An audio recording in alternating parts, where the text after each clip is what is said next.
Wednesday, March the 8th, 2017, and this is your Barbados Today evening update. I'm Emmanuel Joseph. Thanks for joining us. Topping the news at this hour, the new Chief Executive Officer of the Barbados Hotel and Tourism Association, Rudy Grant, has given the controversial Hyatt-centric resort the thumbs up. In fact, Grant told the BHTA's first quarterly breakfast meeting at Hilton Resort this morning that he looks forward to welcoming Hyatt into the family of the association. The expectation is that the Hyatt will positively contribute in terms of the overall marketing efforts for Barbados as a tourism destination.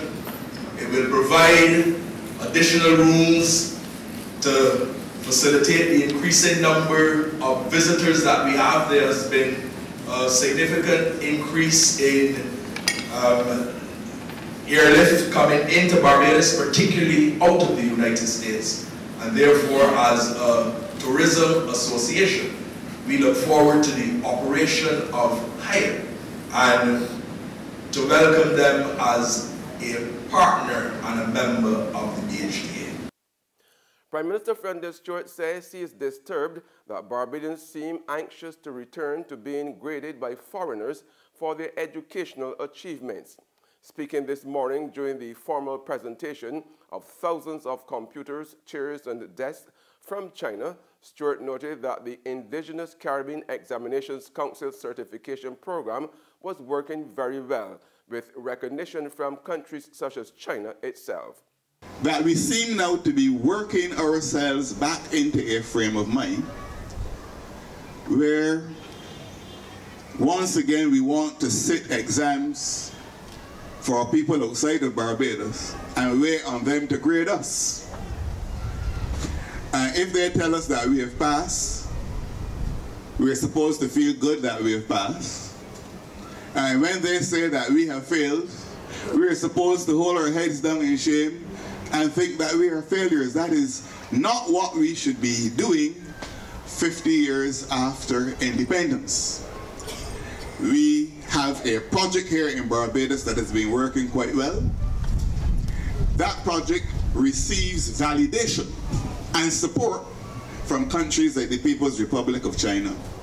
And I think that wherever we can find good friends with whom we can work in a decent and collaborative relationship, we should let slip no opportunity to build and to consolidate those friendships. And Minister of Education Ronald Jones told the gathering at his ministry that the Chinese gift of educational materials, which include 2,500 chairs and desks each, cost them $10 million.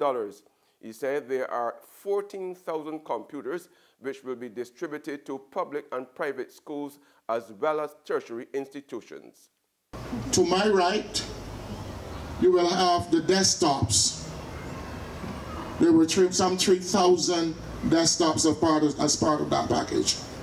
Monitor of 21.5 inches, quite large, so you can see everything on the screen. The desktop. You will have the laptops next to that, some 2,000 laptops. And to my left, your right, you will have the tablets, some 9,000 tablets. That gives you 14,000 pieces of technology for our schools here in Barbados. 14,000 pieces. A pledge to intensify efforts at improving the working conditions in the private and public sectors so women and men can function together free of violence and discrimination. The promise from Chairman of the Gender Affairs Committee of the National Union of Public Workers, Michaela Beckles-Jordan, as Barbados joins the rest of the world in observing International Women's Day today. Beckles-Jordan also said empowering women in Barbados was necessary to bring about the ultimate goal of gender equality here.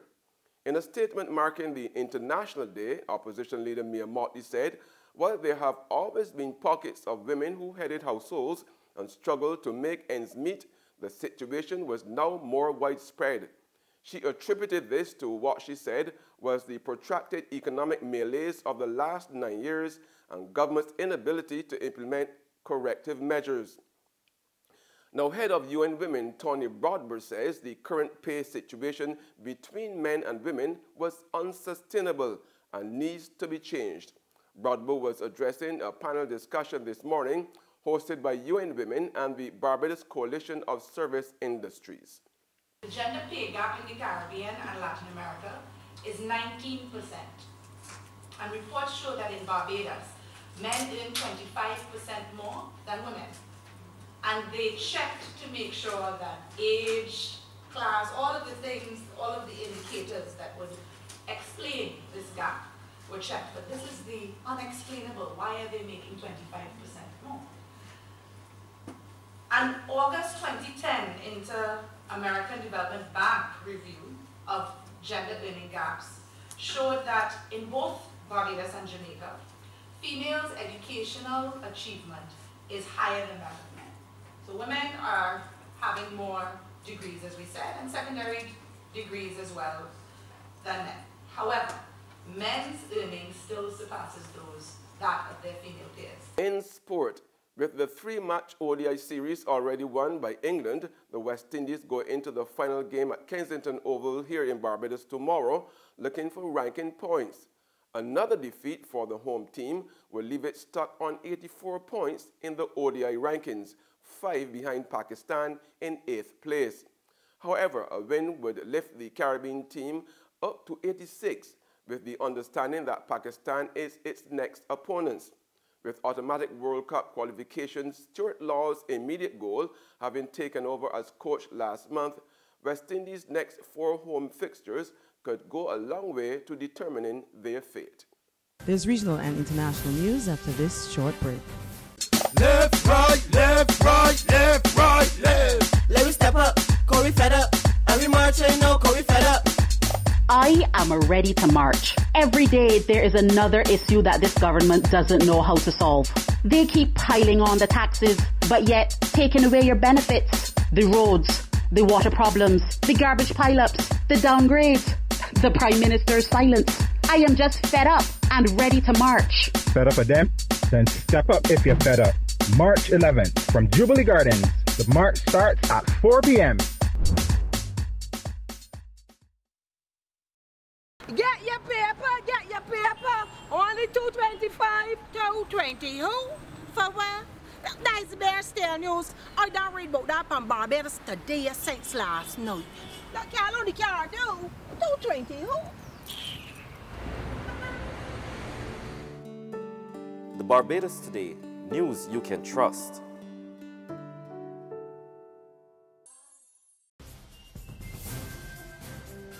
Welcome back with news from the region now. The Ministry of Education in Jamaica is reporting a decline in the number of students achieving mastery in the grade 4 literacy and numeracy tests. The 2016 results just released show 80% of students from public and private schools achieved mastery for literacy, while 60% attained the top mark for numeracy. Meanwhile, the ministry is again tackling primary school level mathematics in the wake of worrying results from last year's grade 6 achievement tests, GSAT. Children will put pen to paper in the grade 6 achievement test, GSAT, next week Thursday, March 16 and Friday, March 17. But even as the final preparations are being done for the over 39,000 students to sit GSAT this year, Education Minister Ruel Reid is lamenting what he says are wide-scale fundamental misconceptions among math students based on an assessment of last year's performances. Initial analysis indicates that students had challenges subtracting. It was observed that the second highest response selected for both the lower and higher band of students were the results which would be obtained when students subtracted the smaller digit from the larger digit, regardless of the value of the entire number. For example, in subtracting 18 from 27, students would subtract 7 from 8 instead of regrouping. And finally, on the international scene, ISIS militants are on the campaign to kill out all Christians in Egypt. And the terrorist group has so far claimed responsibility for the deaths of 7 Christians in North Sinai since the end of January. Are you Christian? The last 3 words Nabila Halim's son ever heard. then a gunshot. Halim ran to her dying son, recalling how ISIS militants threw her into the street, killed her husband, looted her home before setting it ablaze.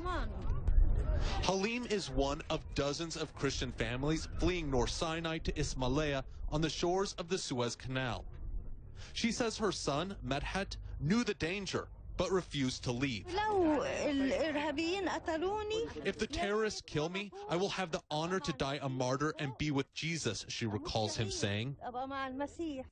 ISIS claimed responsibility for the deaths of 7 Christians in North Sinai since the end of January, some in broad daylight. In a recent video, the terror group issued a threat saying it's obligatory to target Egypt's Christians and ruin their lives. That's news and sports, but for the very latest, visit our website at www.barbadostoday.bb. Also subscribe to our e-paper, email updates, and like us on Facebook. We are also on Izumi Media in bus terminals or screenplay at supermarkets and gas stations near you, as well as Channel 99 on Flow TV and Mix 96.9 FM. I'm Emmanuel Joseph. Have a fantastic evening.